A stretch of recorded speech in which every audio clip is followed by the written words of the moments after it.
ரிஷபராசி என்பர்களே, ரிஷபராசியினுடைய குணாதிசயங்கள் அப்படின்னு பார்த்தீங்கன்னா, ரிஷபராசிக்கு பல நன்மைகள் இருந்தாலும் ரிஷபராசி அப்படிங்கிறது ஒரு சுக்கிரன் அப்படின்னு சொல்லுவாங்க. சுக்கிரன் அப்படின்னா என்னது? மிகப்பெரிய லக்ஸூரினஸோட ஒரு மிகப்பெரிய ஒரு கிரகம் அப்படின்னு சொல்லுவாங்க. இந்த ராசி ரொம்பவே அமைதியானவங்க. இந்த ராசியில் பிறந்தவங்க ரொம்பவே அமைதியானவங்க. ஒரு முறை முடிவு செஞ்சாங்க அப்படின்னா மாற்றவே மாட்டாங்க. இந்த ராசிகள் பட்ட கஷ்டங்கள் அவ்வளோ கஷ்டங்கள் பட்டிருக்காங்க.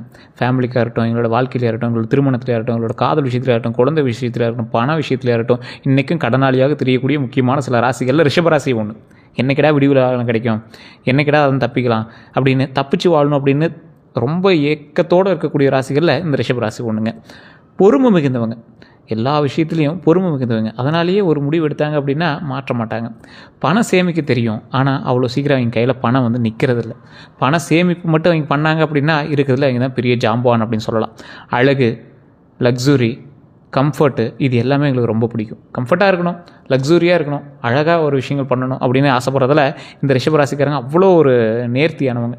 ஆனால் எண்ணங்கள் இப்படி இருக்குது, நடக்கக்கூடிய விஷயங்கள் கொஞ்சம் ஏறுமாறாகவும் சில விஷயங்களும் நடந்திருக்குது. அந்த ஏறுமாறான விஷயங்கள் எல்லாமே இனிமேல் சரியாகி அழகு, லக்ஸுரி, கம்ஃபர்ட் இது எல்லாமே இனி வரக்கூடிய நாட்களில் நடக்க போகுதுங்க. நெகட்டிவான ட்ரைட்ஸ், உங்களுடைய வாழ்க்கையில் பிடிவாதம் கொஞ்சம் அதிகங்க. பிடிவாதம் கொஞ்சம் அதிகம். ஒரு விஷயத்தை பிடிச்ச மாதிரியே இருப்பீங்க. யாராவது உங்கள் ஃபேமிலியில் வந்து சொல்கிறாங்க அப்படின்னா இது எனக்கு தெரியும், நான் பண்ணிக்குவேன், எனக்கு தெரியும் அப்படிங்கிற மாதிரி இருப்பீங்க. ஒரே வழியில் தான் நடப்பீங்க. இந்த வழியில் போனீங்க அப்படின்னா இதே வழி தான். அந்த வழியில் சிக்கல்கள் இருந்தாலும் அந்த ரிஸ்க்கை நான் பார்த்துக்கிறேன், அதிலேருந்து நான் லாபத்தை எடுத்துக்கிறேன். அது என்ன, ஒரே ஒரு மேடு, அந்த மேடை தாண்டினா அப்புறம் நல்லது நடக்க போகுது அப்படின்னு ஒரே வழியிலே மூவ் ஆகக்கூடிய ஒரு நபர் நீங்கள். சில சமயம் சோம்பேறித்தனம் கொஞ்சம் அதிகம். மாற்றங்களுக்கு எளிதில் ஒத்துக்கொள்ள மாட்டீங்க. அவ்வளோ சீக்கிரம் உங்களை வந்து யாரும் ஏமாற்றவும் முடியாது, மாற்றத்தை ஒத்துக்கவும் முடியாது. நீங்கள் பேசும்போது ரிஷபராசிக்காரர்கள் வாழ்க்கையை மெதுவாக, உங்களுடைய வாழ்க்கையை மட்டும் இப்படி நோட் பண்ணி பாருங்கள். நீங்கள் யார்கிட்டயாவது பேசும்போது நாம் நீங்கள் வந்து ரிஷபராசிக்காரர்களாக இருக்கீங்க, உங்களுடைய வாழ்க்கையில் நீங்கள் என்னெல்லாம் பண்ணீங்க, இது வரைக்கும் என்ன சேவிங்ஸ் பண்ணீங்க அப்படின்னு ஒரு நிமிஷம் கொஞ்சம் யோசிச்சதுண்டா?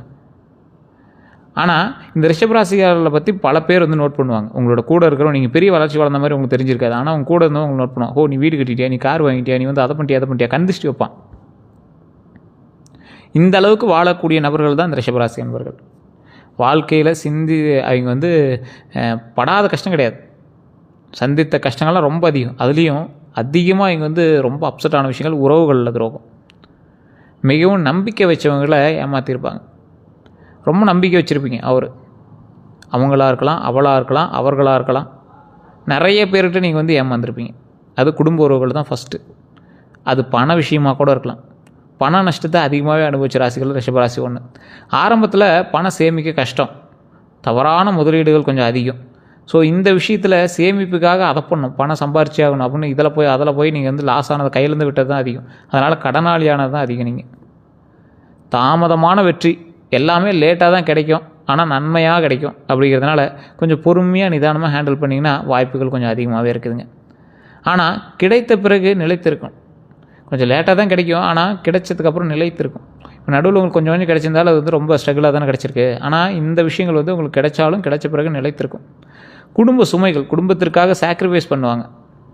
குடும்ப சுமைகள், குடும்பத்துக்காக சாக்ரிஃபைஸ் பண்ணுவாங்க. நிறைய விஷயங்கள் சாக்ரிஃபைஸ் பண்ணுவாங்க. உங்களுக்கு ஒரு முக்கியமான விஷயம் சொல்லணும் அப்படின்னா, வாழ்க்கை ஆரம்பத்தில் கஷ்டத்தை கொடுத்தாலும் ரிஷபராசிக்காரர்களை இறுதியில் உயரத்துக்கு தான் கொண்டு போகும். ஒரு ஹையர் போஸ்டிங் வந்து நிற்பீங்க, பெரிய போஸ்டிங் ஹையரில் வந்து நிற்பீங்க. அதனால் நீங்கள் வந்து ஒன்றும் கவலையே பட தேவையில்லை. பொறுமையாக நிதானமாக செயல்பட்டால் வெற்றி நிச்சயம் அப்படிங்கிறத மைண்டில் ஞாபகம் வச்சுக்கோங்க. இந்த ராசிக்காரர்களுக்கு மே மாதம் வந்து பார்த்திங்கன்னா ஒரு அற்புதமான காலகட்டம். 2026 மே மாதத்தில் இந்த ராசிக்காரர்களுக்கு ரொம்பவே ஒரு அற்புதமாக தான் இருக்க போகுது. இந்த மே மாதம் மிக்ஸ்டு மாதமாக இருக்க போகுது. எப்படி இருக்க போகுது? வேலையில் வந்து புதிய வாய்ப்புகள் வரும், ப்ரமோஷன் சான்ஸ் இருக்குது. மேலாளர்களோட கான்ஃப்ளிக்ட் அவாய்ட் பண்ணுங்கள். புதிய வாய்ப்புகள் வரும்போது அதை தட்டி பறிக்கிறதுக்கு உங்கள் கூட நிறைய பேர் இருப்பான். அவன்கிட்ட மட்டும் கொஞ்சம் எச்சரிக்கையாக இருங்க. ப்ரமோஷன் சான்ஸ் வந்து கொஞ்சம் அதிகமாகவே இருக்குது. அதனால் நீங்கள் வந்து கவலையே பட தேவையில்லை. மேலாளர்களோட கான்ஃப்ளிக்ட் அவாய்ட் பண்ணுங்கள். ரொம்ப வந்து மேலாளர்கிட்ட தேவையில்லாமல் பிரச்சனையோ இல்லை வேறு எது இருந்தாலும் அதை கொஞ்சம் அவாய்ட் பண்ணிட்டு கொஞ்சம் சமநிலையாக மூவ் பண்ணிட்டு அப்படின்னா ரொம்பவே நல்லதுங்க. பணம் அப்படின்னு பார்க்கும்போது அன்எக்ஸ்பெக்டட் இன்கம் வரும். நீங்கள் எதிர்பார்க்காத ஒரு வருமானம் கிடைக்கும். ஆனாலும் செலவுகளும் கொஞ்சம் அதிகமாக இருக்குது. அமௌண்ட் எந்தளவுக்கு கிடைக்குதோ அந்தளவுக்கு உங்களுக்கு வந்து செலவுகள் கொஞ்சம் இருக்குது. அதனால் நீங்கள் வந்து கொஞ்சம் பார்த்து நிதானமாக தான் பண்ணி ஆகணும். அதே போல் மிஸ் அண்டர்ஸ்டாண்டிங் வருங்க உங்களுக்கு. இந்த ராசிக்காரர்களுக்கு மிஸ் அண்டர்ஸ்டாண்டிங் வரதுக்கான வாய்ப்புகள் ரொம்பவே அதிகம். ஸோ அதனால் மிஸ் அண்டர்ஸ்டாண்டிங் வரும்போது மட்டும் கொஞ்சம் யோசித்து பொறுமையாக நிதானமாக ஹேண்டில் பண்ணிங்க அப்படின்னா ரொம்பவே நல்லது. காதல் குடும்ப விஷயத்தில் ரொம்ப மிஸ் அண்டர்ஸ்டாண்டிங் இருக்கும். தேவையில்லாமல் குடும்பத்தில் இருக்கிறவங்களே உங்களை வந்து தவறாக பேசக்கூடிய தருணங்கள்லாம் இருக்கிறதுக்கான வாய்ப்புகள் கொஞ்சம் அதிகம். ஸோ அந்த விஷயத்தில் மட்டும் கொஞ்சம் எச்சரிக்கையாக இருக்கணும். பேசி கிளியர் பண்ணினா ரொம்பவே நல்லாயிருக்கும். ஆனால் நீங்கள் அவ்வளோ சீக்கிரம் நீங்கள் பேசினாலும் இங்கே கேட்குற மைண்டில் இருக்க மாட்டாங்க. அப்படியே நீங்கள் பேசுகிற மைண்ட்லேயும் இருக்க மாட்டீங்க. சின்ன சின்ன டெம்பரில் வந்து நீங்கள் ரொம்ப வந்து டென்ஷன் ஆகிட்டே இருப்பீங்க. அதனால் கவலைப்படாமல் கொஞ்சம் நிதானமாக பண்ணுங்கள். உடல் மனநிலை இதெல்லாம் பார்த்திங்கன்னா ஸ்ட்ரெஸ் அதிகமாக இருக்கும். தூக்கம் குறையும். ஸ்ட்ரெஸ்ஸு ரொம்ப அதிகமாக இருக்கும், தூக்கம் வந்து குறைஞ்சிருக்கும். அதனால் நல்லா தூங்கி எழுந்திரிங்க. உடல் ஆரோக்கியமாக இருக்கும், மன ஆரோக்கியமாக இருக்கும், கவலைப்படாமல் இருக்கலாம். அட்வைஸ் அப்படின்னா மே மாதத்தில் முக்கியமான முடிவுகளை சிந்தித்து எடுக்க வேண்டிய ஒரு நேரம். ரொம்ப சிந்தித்து நீங்கள் வந்து செயல்பட்டீங்க அப்படின்னா ரொம்ப நல்லதுங்க. மே மாதத்தில் முக்கியமான முடிவுகள் நீங்கள் சிந்தித்து எடுத்தீங்க அப்படின்னா அதுக்கப்புறம் வரக்கூடிய நாட்கள் எல்லாமே உங்களுக்கு ஹைலைட்டடான ஒரு நாட்களாக வருங்க. இந்த ராசிக்காரர்களுக்கு தெளிவான ஒரு இன்னொரு விஷயத்தை நான் சொல்கிறேன். இதை மட்டும் மைண்டில் என்றைக்காக இருந்தாலும் ஞாபகம் வச்சுக்கோங்க. மேஷ ராசி, ரிஷபராசி இந்த மாதிரி வரிசையாக வந்துட்டுருக்குல்ல, இந்த ரிஷபராசிக்காரர்களை வந்து அதிகமாக கஷ்டங்களை சந்திக்கிறாங்க அப்படிம்பீங்க. உங்களுக்கு முன்னாடி ஒரு ஆள் இருக்கான் மேஷம். அதாவது ராசி கட்டத்தில் 2வது ராசி ரிஷபம். அண்ணன் சில நின்றுட்டு இருக்கும்போது ஃபஸ்ட்டு ஒரு ஆள் அடி வாங்குவான், 2வது ஒரு ஆளுக்கு பயமாக இருக்கும். பரீட்சை எழுதுனா கூட ஃபஸ்ட்டு 2 பேரும் முன்னாடி உட்கார வச்சு டீச்சர் பார்த்துக்கிட்டே இருப்பாங்கள்ல, அந்த மாதிரி தான் நீங்களாம். ஸோ கடவுளினுடைய பார்வையில் நீங்கள் இருக்கிறீர்கள். உங்களுக்கு சின்ன சின்ன பிரச்சனைகள் இருந்தாலும் அது வெகு விரைவில் சரியாக ஆரம்பிக்கும். அதனால் நீங்கள் வந்து கவலைப்பட தேவையில்லை. அதே போல் இந்த ராசிக்காரர்களுக்கு இன்னொரு விஷயம் என்ன அப்படின்னா, கல்வி, தொழில் இந்த மாதிரி சம்மந்தப்பட்ட விஷயத்தில் முன்னேற்றங்கள் நிறையாவே இருக்குது. அதை நீங்கள் எந்தளவுக்கு நிதானமாக எடுத்துகிட்டு போகிறீங்களோ அந்தளவுக்கு வருமானமும் உண்டுங்க. உங்களுடைய வாழ்க்கையில் குழந்தை பருவத்தில் நீங்கள் பட்ட கஷ்டங்கள் இன்றைக்கும் பெருசானாலும் நீங்கள் வந்து அதை மைண்டில் ஓடிட்டே தான் இருக்கும். நண்பர்கள்கிட்ட பட்ட துரோகம், தொழில் மூலமாக நீங்கள் பட்ட நஷ்டங்கள், நிறைய விஷயங்கள்னால மன அழுத்தங்கள், குடும்பத்திலே வந்து பார்த்திங்கன்னா உங்களுடைய குடும்பத்தில் இருக்கக்கூடிய பெண்களில் யாரோ ஒருத்தருக்கு வந்து ஏதோ ஒரு விஷயங்கள், உங்களுடைய மூதாதையர்கள் வந்து பேய்காவோ இல்லை ஏதோ ஒரு விஷயமாவோ வந்து எங்கள் மேலே அட்டாக் ஆகி எங்களுக்கு இதெல்லாம் சாமி வரதோ இல்லை ஏதோ ஒரு விஷயங்கள் வந்து நடக்கும். அது வந்து இந்த ராசிக்காரர்களுக்கே உண்டான ஒரு விஷயம். ஸோ இந்த ராசிக்காரர்களுக்கு இன்னொரு விஷயம் என்ன அப்படின்னா, தொழில் ரீதியாக வருமானங்கள் எந்த அளவுக்கு உண்டோ அந்த அளவுக்கு தொழிலில் நிறைய லாபங்கள் நீங்கள் எடுத்தாலும் தேவையில்லாத செலவுகள் வந்து உங்களுக்கு அதிகமாகவே அன்எக்ஸ்பெக்டடாக நடந்திருக்கும். ஏன் சார் அப்படி நடக்குதுன்னு கேட்டால் உங்களுடைய கட்டத்தினுடைய அமைப்பு. நீங்கள் தயவு செய்து ஒரு டைம் ஜாதகத்தை செக் பண்ணிக்கோங்க. லோக்கல்லே கூட கொடுத்து செக் பண்ணிக்கோங்க. இல்லை சார் லோக்கலில் சரியாக பார்க்கல, ஒன்றும் சூட்டபுளாக இல்லை அப்படிங்கிறவங்க மட்டும் கீழே டிஸ்கிரிப்ஷன் நம்பர் இருக்குது. இது ஒரு பிரபல ஜோதிடர், கிட்டத்தட்ட 200க்கும் மேற்பட்ட ஜோதிடர்களுக்கு ஆசான். இவங்க வந்து கிளாஸ் எடுக்கிறவங்க. ஸோ அதே போல் இன்றைக்கும் தமிழகத்தில் ஒரு மிகப்பெரிய அரசியல் பிரமுகருக்கெல்லாம் ஜோதிடம் பார்க்கக்கூடிய ஒரு நபர், சினிமா துறையில் இருக்கிறவங்களாம் ஜோதிடம் பார்க்கக்கூடிய நபர். அப்பாயின்மெண்ட் பேசிஸில் மட்டும்தான் ஜோதிடம் பார்ப்பார். வெளிநாட்டில் இருக்கிறவங்களா இருந்தாலும் சரி, நீங்கள் வந்து வாட்ஸ்அப் மூலமாக தொடர்பு கொள்ளலாம். நீங்கள் அப்பாயின்மெண்ட் வாங்கிட்டு தான் நீங்கள் வந்து பார்க்க முடியும். நீங்கள் வெயிட் பண்ணி கூட நீங்கள் பார்த்தீங்க அப்படின்னா ரொம்ப நல்லதுங்க. ஸோ அதனால் நீங்கள் கொஞ்சம் ஸ்டெப் எடுத்தீங்க அப்படின்னா வாய்ப்புகள் கொஞ்சம் அதிகமாகவே இருக்குது. இந்த ராசிக்காரர்களை பொறுத்த வரைக்கும் வாழ்க்கையில் முன்னேற்றத்திற்கான ஒரு தொடக்கம், வாழ்க்கையில் மிகப்பெரிய ஒரு முன்னேற்றம் உண்டு. அதனால் நீங்கள் பயப்படாமல் ஸ்டெப் எடுக்கலாம். நல்ல ஒரு முன்னேற்றம் உண்டு, நல்ல ஒரு பண வரவு உண்டு, நல்ல தடையில்லாத வாழ்க்கை உண்டு. அதனால் நீங்கள் கவலைப்படாமல் பண்ணலாம் எது பண்ணாலும். இந்த ராசிக்காரர்கள் இந்த மாதத்தில் நீங்கள் எடுக்கக்கூடிய ஒரு சில விஷயங்கள் தான் வரக்கூடிய நாட்கள் அமையுது.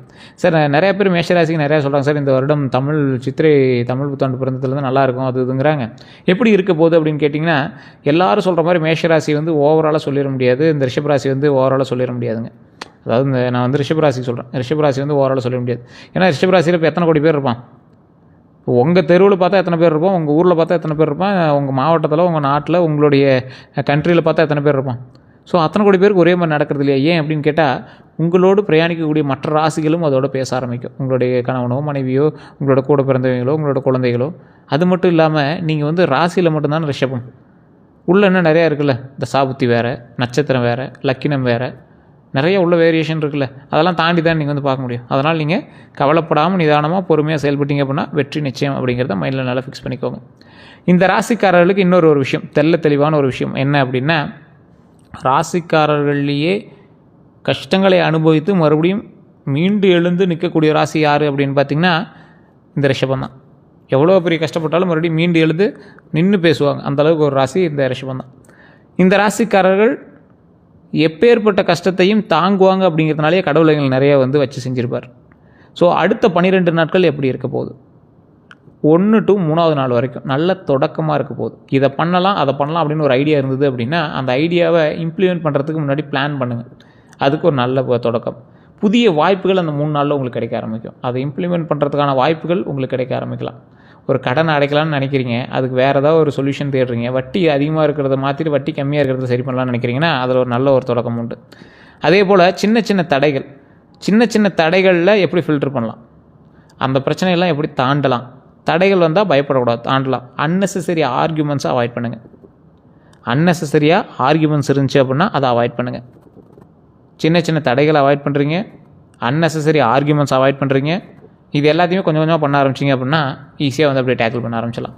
அடுத்தது 7 to 9 நாளில் பண வரவு அதிகரிக்குது, நண்பர்களினுடைய உதவி அதிகரிக்குது. பண வரவு எந்த அளவுக்கு அதிகரிக்கும் அப்படின்னா, நீங்கள் எதிர்பார்க்காத அளவுக்கு அதிகரிக்குமான்னு கேட்டால் ஓரளவுக்கு அப்படியே ஸ்டெப்பாக ஏற ஆரம்பிக்கும். பெரிய அவுட்புட் இருக்குமான்னு கேட்டால் ஓரளவுக்கு ஸ்டெப்பாக ஏற ஆரம்பிக்கும். பெரிய அவுட்புட்லாம் சொல்ல முடியாது. அதே போல் நண்பர்களின் உதவி வந்து உங்களுக்கு எப்போவுமே உண்டுங்க. ரிஷபராசிக்காரர்களுக்கு நண்பர்கள் அதிகம். சின்ன வயசு நண்பர்களாக இருக்கட்டும், பெரிய நண்பர்களாக இருக்கட்டும், ஏதோ ஒரு வகையில் நண்பர்கள் வட்டாரம் உங்களுக்கு அதிகம். அதனால் நீங்கள் கவலைப்படாமல் நீங்கள் வந்து செயல்படலாம். இந்த நாள் அடுத்து 10 to 12வது நாள் அப்படின்னு பார்க்கும்போது டென்ஷன் அதிகரிக்கக்கூடிய ஒரு நாட்களாக அமையுதுங்க. ஏன்னா இந்த விஷயங்கள் எல்லாமே உங்களுக்கு ஸ்டெப்பாக பண்ணிகிட்டே வருவீங்க. ஒரு சின்ன விஷயங்களானால் கூட நீங்கள் வந்து டென்ஷன் ஆவீங்க. ஆனால் முக்கிய முடிவுகளை போஸ்ட்பான் பண்ணலாம். ரொம்ப பெரிய முக்கியமான முடிவுலாம் எடுக்கிறீங்க அப்படின்னா அப்புறம் பார்த்துக்கலாம் அப்படின்னு கொஞ்சம் அப்படியே தள்ளி போடுங்க. ஏன்னா அந்த நாள் வந்து உங்களுக்கு கொஞ்சம் இடிக்கிற மாதிரி தான் இருக்கும். குரு பயிற்சி வந்து அந்த நடக்க இருக்குது. அதனால் கொஞ்சம் பொறுமையாக பண்ணுறதே பெட்டரு. ஸோ முக்கியமான முடிவுகள் எடுக்கிறதுக்கு பிளான் பண்ணிங்க அப்படின்னா இன்னையிலேருந்து ஒரு 10 to 12வது நாளில் ஏதாவது ஒரு விஷயங்கள் நடக்குது அப்படின்னா அதை வந்து கொஞ்சம் நிறுத்தி கொஞ்சம் நிதானமாக பண்ணிங்க அப்படின்னா ரொம்ப நல்லதுங்க. அடுத்த 12 நாட்களில் பொறுமை தான் உங்களோட மிகப்பெரிய ஆயுதம். அதை மைண்டில் ஞாபகம் வச்சுக்கோங்க. இந்த ரிஷபராசிக்காரர்களுக்கு வந்து லக்கியான சில கலர் அப்படின்னா பச்சை, வெள்ளை, லைட் பிங்க்கு. சார் பச்சை ட்ரெஸ்லாம் போட்டுட்டு எங்கேயாவது போக முடியுமா சார் அப்படின்னு கேட்டால், வெள்ளை கலர் லைட் பிங்க்கு கூட ஓகேங்க. லைட் பிங்க்கு கூட எப்படி சார் யூஸ் பண்ண முடியும் அப்படிம்பீங்க. இதெல்லாம் கர்ச்சீஃபாக நீங்கள் பயன்படுத்தினா கூட போதுங்க. ஒரு லக்கி கலர் அப்படின்னு சொல்லுவாங்க, அவ்வளோதான். இது பெருசாக உங்களுக்கு வேலை செய்யும்னு கேட்டால் ஒரு 25% உங்களுக்கு ஓரளவுக்கு பரவாயில்லையாகவே வேலை செய்யும். நீங்கள் ட்ரை பண்ணி பாருங்கள், உங்களுக்கே தெரிய ஆரம்பிக்கும். அதேமாதிரி அவாய்ட் பண்ண வேண்டியது கருப்பு கலர். இந்த ரிஷபராசிக்காரர்களுக்கு அவ்வளோ சீக்கிரம் கருப்பு செட் ஆகிறதில்ல. முக்கிய நாட்களை மட்டும் அவாய்ட் பண்ணிக்கோங்க முடிஞ்ச அளவுக்கு. முக்கியமான நாள் அப்படின்னு பார்த்தா மண்டே, ஃப்ரைடே, திங்கள், வெள்ளி. இந்த திங்கள் வெள்ளியில் லைட் கலர்ஸை வந்து ட்ரெஸ்ஸை பயன்படுத்துங்க. மோஸ்ட்லி அது வந்து உங்களுக்கு நல்ல ஒரு பெனிஃபிட்டை தரும். அதேமாதிரி முக்கியமான நாளில் க்ரீன் ட்ரெஸ் பயன்படுத்திங்க அப்படின்னா இன்னும் நல்லாயிருக்கும். பெருசாக ஒன்றும் உங்களால் பண்ண முடியல, இல்லை கேர்ள்ஸாக இருக்கீங்க, லேடிஸாக இருக்கீங்க அப்படின்னா க்ரீன்லாம் பயன்படுத்தலாம், ஒன்றும் பெருசாலாம் இல்லை.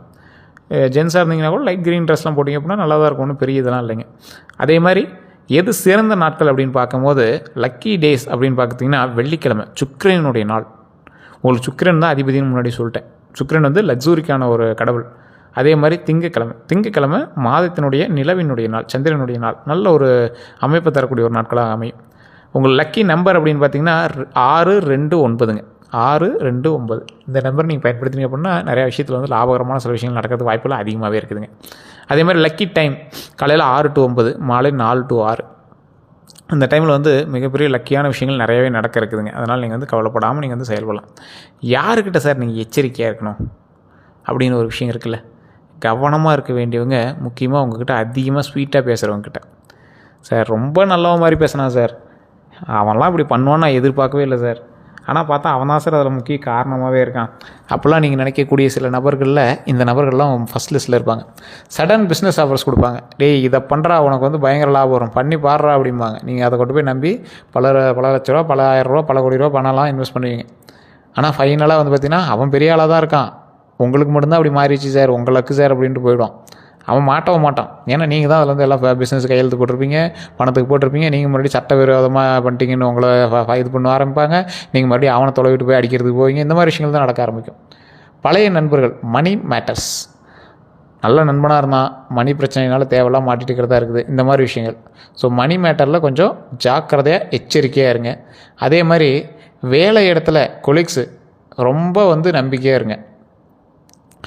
உங்கள் மேலே ரொம்ப நம்பிக்கையாக ஒருத்தர் இருக்கார், நீங்கள் அவர் மேலே ரொம்ப நம்பிக்கையாக இருக்கீங்க, ஆனால் சடனாக அவர் சேஞ்ச் ஆகிட்டாருன்னா எப்படி இருக்கும் உங்களுக்கு? ஸோ அந்த மாதிரி யார் மேலேயும் ரொம்ப அதீத நம்பிக்கை வைக்காதீங்க. அது ரொம்ப மைண்டில் ஞாபகம் வச்சுக்கோங்க. முக்கியமான ஒரு விஷயங்கள், முக்கிய பரிகாரம் செஞ்சால் நல்லாயிருக்கும் அப்படின்னு சொல்லுவாங்கள்ல, அதை நான் சொல்கிறேன். வெள்ளிக்கிழமை லக்ஷ்மி பூஜையும் வெள்ளைப்பூ வச்சு பூஜையும் பண்ணிங்கன்னா ரொம்ப நல்லது. மல்லிகைப்பூ, குண்டு மல்லியோ இல்லை ஏதோ ஒரு மல்லி, முல்லையோ ஏதோ ஒன்று, மல்லிகை பூஜைங்கன்னா இன்னும் ரொம்ப அருமையாக இருக்கும். வெள்ளிக்கிழமையில் லக்ஷ்மி பூஜை. அதே போல் கோவிலில், அம்பாள் கோவிலில் வெள்ளி தீபம் ஏற்றுனீங்க அப்படின்னா ரொம்ப நல்லது. வெள்ளி விளக்கு எடுத்து அதில் வந்து தீபம் ஏற்றுனீங்க அப்படின்னா ரொம்ப நல்லதுங்க. அதே போல் நீங்கள் சொல்ல வேண்டிய மந்திரமானது ஓம் சுக்ராய நமக, ஓம் சுக்ராய நமக, ஓம் சுக்ராய நமக, ஓம் சுக்ராய நமக, ஓம் சுக்ராய நமக, ஓம் சுக்ராய நமக, ஓம் சுக்ராய நமக, ஓம் சுக்ராய நமக, ஓம் சுக்ராய நமக, ஓம் சுக்ராய நமக, ஓம் சுக்ராய நமக, ஓம் சுக்ராய நமக. கிட்டத்தட்ட 11-12 முறை தினம் மினிமம் சொல்லிட்டே இருந்தீங்கன்னா சுக்கிர பகவான் உங்கள் மீது ஆற்றல் காட்ட ஆரம்பிப்பார். நிறைய பேருக்கு தெரியாத விஷயம், இந்த ராசிக்காரன் இல்லை, எந்த ராசிக்காரர் இருந்தாலும் நான் சொல்கிறது ஒரு பாயிண்ட் மைண்டில் ஞாபகம் வச்சுக்கோங்க. சுக்கிரன் ஆதிக்கம் அதிகமாக இருக்குது அப்படின்னா வெள்ளி பொருள் கையில் போட்டிருக்கணும் அப்போ நிறைய பேர் சொல்லுவாங்க. வெள்ளிக்கிழமை பூஜை பண்ணால் நல்லதுன்னு சொல்லுவாங்க. எல்லாமே ஓகே தான். வாகனங்களை சுத்தமாக வச்சுட்டிங்க அப்படின்னா சுக்கிர பகவான் எப்பயுமே துணையாக இருப்பார். வாகனங்கள் மட்டும் நீங்கள் வந்து சுத்தமாக வச்சுருந்தீங்க, சுக்கிர பகவான் அவ்வளோ ஆப்டாக உங்களுக்கு வந்து உதவுவார். மிகப்பெரிய ஒரு அற்புதமான ஒரு கடவுளில் சுக்கிர பகவான் ஒருத்தர். மிகப்பெரிய ஒரு ஆளுமை திறன் கொண்டவர். நிறைய வருமானத்தை அள்ளி கொடுப்பார். சுக்கிர பகவான் மட்டும் உங்கள் கண் அஸ்டார் அப்படின்னா மிகப்பெரிய நன்மை உண்டுங்க. அதனால் நீங்கள் வந்து கவலையப்படுத்தவில்லை. ஓம் சுக்ராய நமக, ஓம் சுக்ராய நமக, ஓம் சுக்ராய நமக அப்படின்னு 3 டைம் நீங்கள் வந்து சொல்லுங்கள். தினம் நீங்கள் வந்து சொல்லுங்கள். மிகப்பெரிய லாபம் உண்டு, நன்மை உண்டுங்க. அதே போல் ரிஷபராசிக்காரர்களுக்கு வாழ்க்கை மெதுவாக முன்னேறக்கூடிய ராசி. ஆனால் அவங்க அடையக்கூடிய வெற்றி நிலைத்திருக்கும். இந்த மே மாதம் சோதனை மாதமாக தான் இருந்தாலும் அதை கடந்து சென்றால் பெரிய முன்னேற்றம் காத்திருக்குது அப்படிங்கிறத மறந்துடாதீங்க. நிறைய பேர் அதனாலேயே நிறைய பேர் அப்படியே டவுனாக இருப்பீங்க. சார் எப்படி சார் மே மாதத்தில் வந்து இப்படி கொஞ்சம் டவுனாக சொல்லியிருக்கீங்க, எப்போ சார் நாங்கள் வந்து மேலே வரோம் அப்படிங்கிற மாதிரி நிறைய பேர் கேட்டிருப்பீங்க. இந்த டைம் கொஞ்சம் அப்படியே நிதானமாக கொஞ்சம் அப்படியே பொறுமையாக ஹேண்டில் பண்ணி மூவ் ஆகிட்டிங்க அப்படின்னா மிகப்பெரிய நன்மை காத்திருக்கு, மிகப்பெரிய வளர்ச்சி காத்திருக்கு அப்படிங்கிறத மறந்துடாதீங்க. இனி வரக்கூடிய காலகட்டங்கள் நன்மைக்கான காலகட்டங்கள் அப்படிங்கிறத என்றைக்கும் மறந்துடாதீங்க. கொஞ்சம் பொறுமையாகவும் நிதானமாகவும் செயல்படுங்க, வெற்றி நிச்சயம். நிறைய பேர் ஜோதிட ரீதியான தகவல்கள் கேட்கணும் அப்படின்னு ஆசைப்படுறீங்க. கீழே கான்டாக்ட் நம்பர் டீட்டெயில்ஸ் கொடுக்குறேன். ஜஸ்ட் கால் பண்ணி பேசி தெரிஞ்சுக்கோங்க. மற்றபடி வேறு எந்த ஒரு கருத்துக்களாக இருந்தாலும் ஜஸ்ட் கால் மூலமாகவே நீங்கள் வந்து பேசி தெரிஞ்சுக்கலாம். கீழே கொடுத்துருக்க நம்பர் பிரபல ஜோதிட நம்பர். அப்பாயின்மெண்ட் பேசிஸில் மட்டும்தான் நீங்கள் வந்து பார்க்கவே முடியும். ஸோ அதுக்கு தகுந்த மாதிரி தான் வந்து எல்லாமே இருக்கும். நீங்கள் வேணும் அப்படின்னா மட்டும் நீங்கள் வந்து கால் பண்ணிக்கோங்க. இது ப்ரொமோஷனல் ஆக்டிவிட்டியாக நீங்கள் எடுத்துட்டாலும் ஓகே தான். வேறு ஏதாவது கருத்துக்கள் இருக்குது அப்படின்னா மறக்காம கமெண்ட் செக்ஷனில் பற்றி விடுங்க. அதே போல் நம்ம சேனலை ஃபாலோ பண்ணாமல் பார்த்துருக்கீங்க, சப்ஸ்கிரைப் பண்ணாமல் பார்த்துருக்கேன். யாராக இருந்தாலும் சரி தயவுசெய்து சப்ஸ்கிரைப் பண்ணிங்க அப்படின்னா பெல் பட்டனை ப்ரெஸ் பண்ணிக்கோங்க. பெல் பட்டனை ப்ரெஸ் பண்ணால் தான் அடுத்தடுத்து நாங்கள் போடக்கூடிய வீடியோவாக இருக்கட்டும், அடுத்த அப்டேட்ஸாக இருக்கட்டும் உங்களுக்கு வந்து சேரும். இனி வரக்கூடிய காலகட்டங்கள் அப்படியே ஃபுல் அண்ட் ஃபுல் கம்ப்ளீட்டாக அடுத்த 12 நாட்கள் எப்படி இருக்க போகுது, அடுத்து இதை எப்படி பார்க்கலாம் அப்படிங்கிறது எல்லாமே தெளிவாக வரப்போகுது. ஸோ அதனால் நிறைய பேர் வந்து ஃபாலோ பண்ணாமல் இருக்கீங்க, ஃபாலோ பண்ணிக்கோங்க. எல்லா தகவலும் இனிமேல் அவ்வளோ ஸ்வீட்டாகவும் சூப்பராகவும் இருக்கும். எக்ஸாக்டாக கணிச்சு அப்படியே அக்குவேர் ஆணிவேர் எல்லாமே இனிமேல் வரப்போகுது. அவ்வளோ தெளிவாக எல்லாரோட கணிப்பும் வந்து உங்களுக்கு மேட்ச் ஆக போகுது. பிரித்து சொல்ல போகிறோம். எந்த ஏஜ்லேருந்து எந்த ஏஜ் வரைக்கும் இனிமேல் பர்ஃபெக்டாக இருக்கும் அப்படிங்கிற மாதிரி எல்லாமே பிரித்து சொல்ல போகிறோம்.